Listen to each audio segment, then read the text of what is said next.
Alors voilà, 8 août 2025.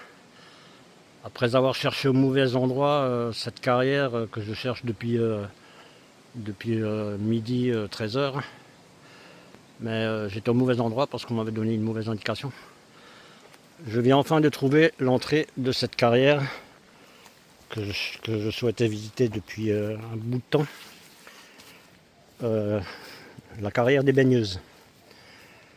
Donc après avoir grimpé une crête sur environ un bon kilomètre, me voici enfin devant l'entrée de cette carrière. Donc moi et la personne qui m'accompagne, on va rentrer là-dedans et découvrir les belles traces que les soldats qui ont séjourné un certain temps dans cette carrière ont réalisé sur les murs. C'est parti, on y va. Alors voilà, on est dans la carrière depuis un peu moins d'une demi-heure. On a déjà trouvé quelques superbes traces, superbes gravures sur les murs. Et on a trouvé les baigneuses. Alors ici, un bassin avec une stalagmite de calcaire.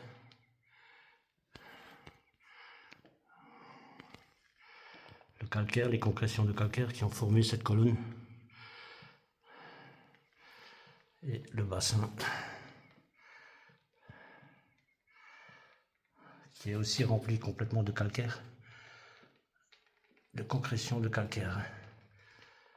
C'est très joli.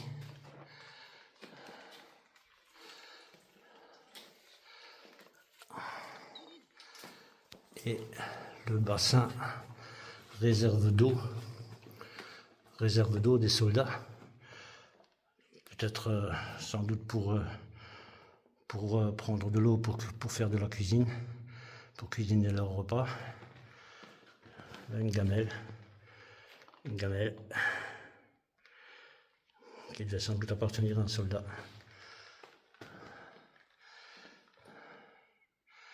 Des traces, des sculptures sur les murs. Et les baigneuses qui sont là sur la paroi du fond.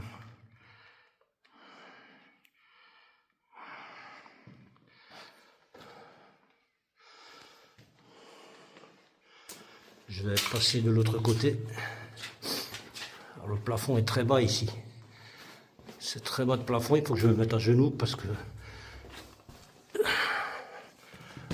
j'ai le sac à dos qui frotte contre le plafond. C'est un peu pénible à progresser ici.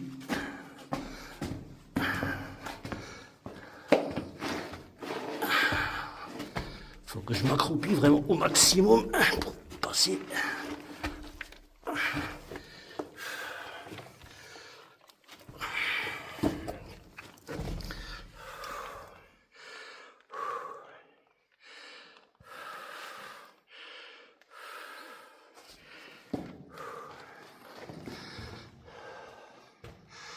On m'avait dit qu'elle est fatigante à faire cette carrière. C'est normal parce que le plafond est très bas. On ne peut pas progresser debout.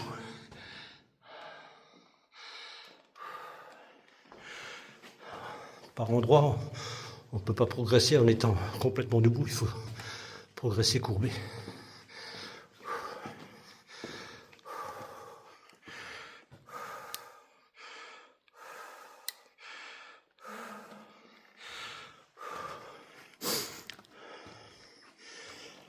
Voilà le bassin de la réserve d'eau et ces magnifiques sculptures, gravures, les baigneuses.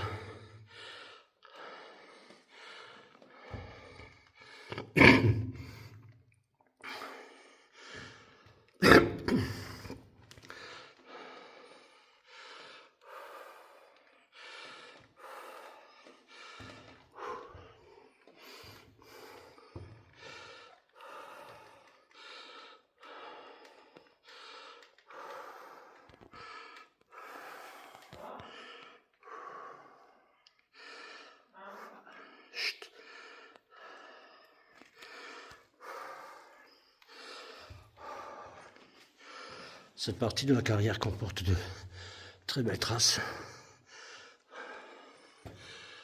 très belles gravures, sculptures réalisées par des poilus lorsqu'ils étaient dans cette carrière.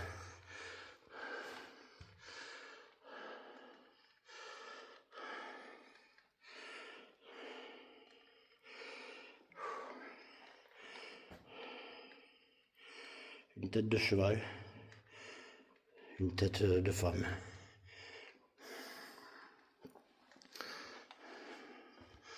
Encore une tête.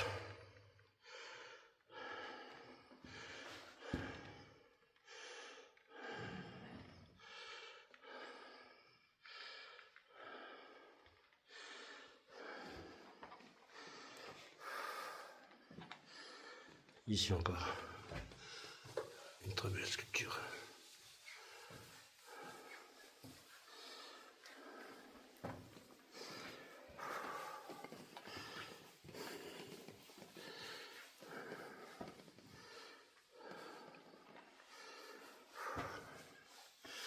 Bien, bon, on va continuer par là.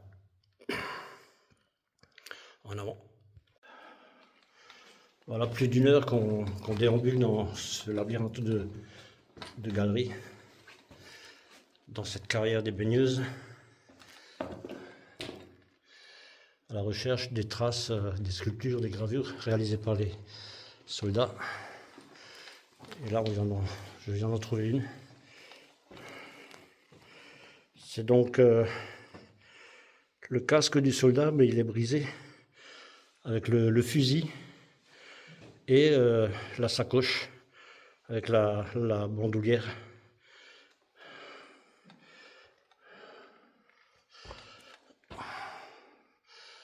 Le fusil du soldat et son casque, mais le haut du casque est brisé, et le sac avec la bandoulière. Splendide.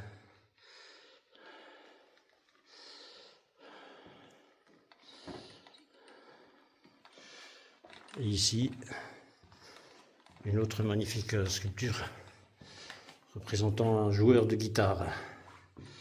Un joueur de guitare. On voit bien la tête, le bras, et il tient sa guitare.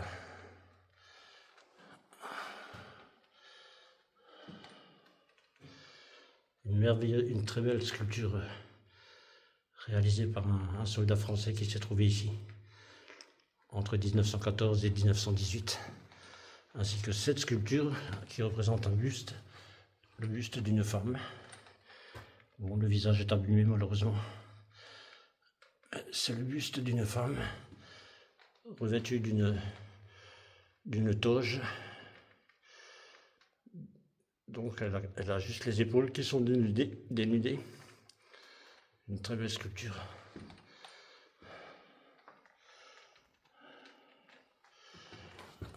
Et là, un petit écusson avec le chiffre 15.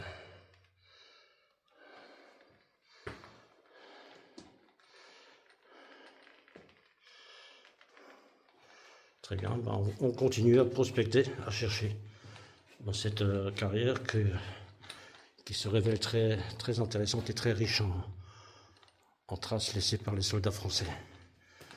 On continue. Bon, ben on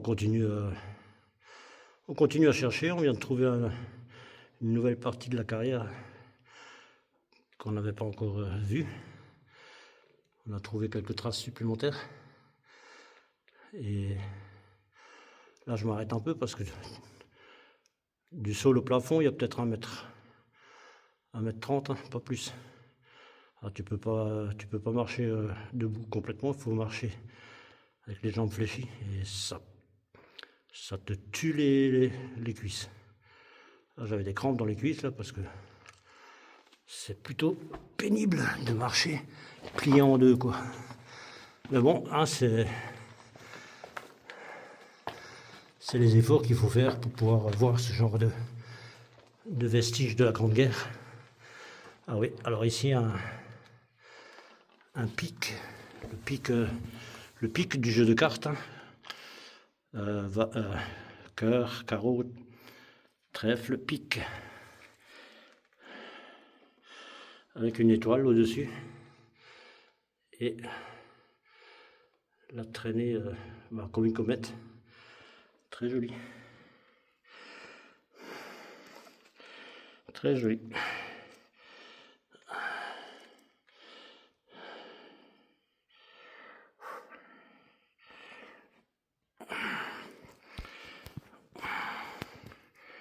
Très jolie trace.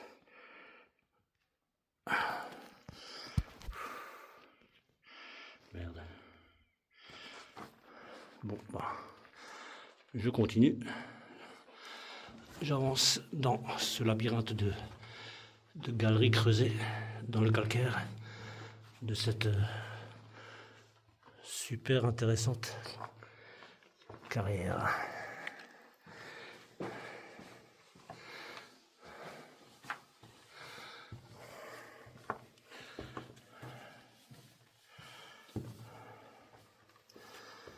J'avance en examinant les murs. Ah, j'en ai trouvé une là. Donc ça représente, c'est un triangle avec quelque chose que j'arrive pas à définir. Et à côté, le nombre 2036 et la lettre K. C'est curieux. Difficile de dire si c'est une trace qu'on peut relier aux soldats de la Grande Guerre, ou si c'est un visiteur qui s'est amusé à faire cette gravure, cette sculpture. Parfois c'est pas évident.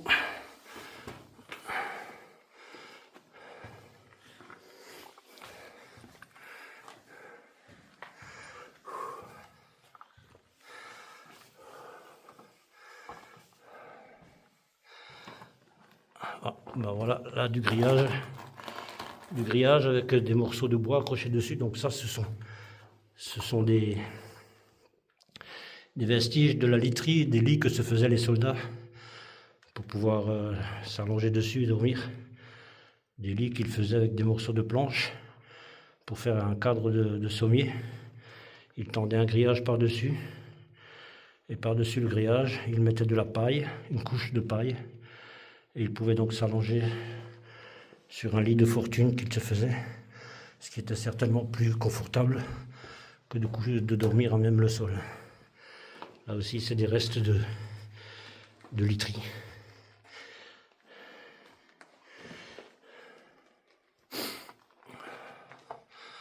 Alors là, il y a une partie du ciel de carrière qui s'est effondrée et qui a complètement obstrué cette niche, ce front de taille.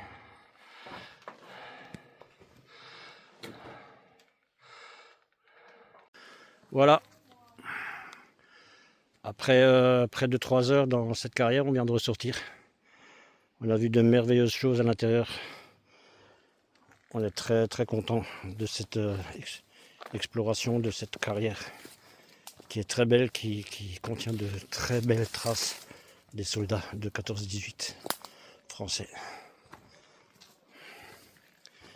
Fin de cette journée, fin de mon séjour de 4 jours ici dans cette magnifique région. Et je compte bien revenir encore une fois cette année avec Nathalie peut-être. On verra si l'occasion se présente pour moi de revenir ici et de continuer à rechercher les traces de nos poilus qui se sont battus ici en 1917 et 1918. À bientôt pour de prochaines aventures.